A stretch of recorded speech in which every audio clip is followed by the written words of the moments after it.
ഈശോ മിശിഹായ്ക്ക് സ്തുതിയായിരിക്കട്ടെ. ഈശോ മിശിഹായിൽ ഏറ്റവും സ്നേഹിക്കപ്പെടുന്ന മാതാപിതാക്കളെ, സഹോദരങ്ങളെ, ദൈവത്തിൻ്റെ അനന്തമായ സ്നേഹവും കൃപയും സൗഖ്യവും നമ്മുടെ ജീവിതത്തിൽ വന്ന് നിറയട്ടെ എന്ന് പ്രാർത്ഥിക്കുന്നു. പ്രഭാഷകന്റെ പുസ്തകം 25-ാം അധ്യായം 2-ാം തിരുവചനം. എൻ്റെ ആത്മാവ് 3 കാര്യങ്ങളിൽ വെറുപ്പ് ഉളവാക്കുന്നു. 1. ഗർവിഷ്ഠനായ ദരിദ്രൻ. 2. വ്യാജം പറയുന്ന ധനവാൻ. 3. വിവേകത്തിൽ കുറവുള്ള വ്യഭിചാരിണി. ദൈവസന്നിധിയിൽ ഗർവ് നമ്മളിൽ നിന്ന് നീക്കിക്കളയുവാനും വ്യാജം നമ്മൾ ഇല്ലാതാക്കി തീർക്കുവാനും വിവേകം വർദ്ധിക്കുവാനും വേണ്ടി നമ്മൾക്ക് ദൈവത്തോട് പ്രാർത്ഥിക്കാം.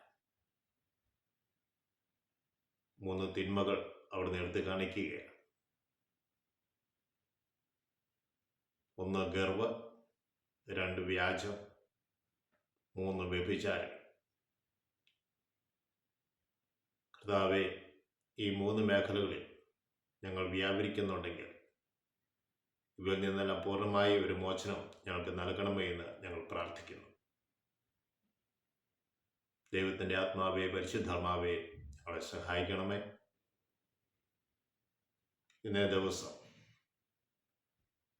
രോഗത്തിലായിരിക്കുന്ന വ്യക്തിയെ സമർപ്പിച്ച് ഞങ്ങൾ പ്രാർത്ഥിക്കുന്നു. പ്രത്യേകിച്ച് അലർജി രോഗമുള്ളവർ, ശ്വാസം എടുക്കുവാൻ ബുദ്ധിമുട്ടുള്ളവർ,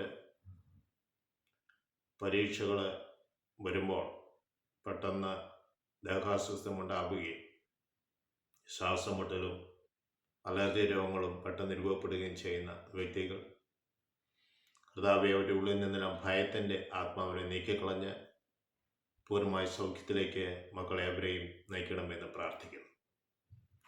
ശരീരത്തിന് സ്കിന്ന് അലർജി ഉള്ളവർ, ഏതെല്ലാം തരത്തിൽ അലർജി രോഗത്താൽ വേദനിക്കുന്നു, അവരെല്ലാവരെയും ഈശോയുടെ കരങ്ങളിലേക്ക് ഞങ്ങൾ സമർപ്പിക്കുന്നു. നാഥ, അവരെ തൊട്ട് സൗഖ്യപ്പെടുത്തണമെന്ന് പ്രാർത്ഥിക്കുന്നു.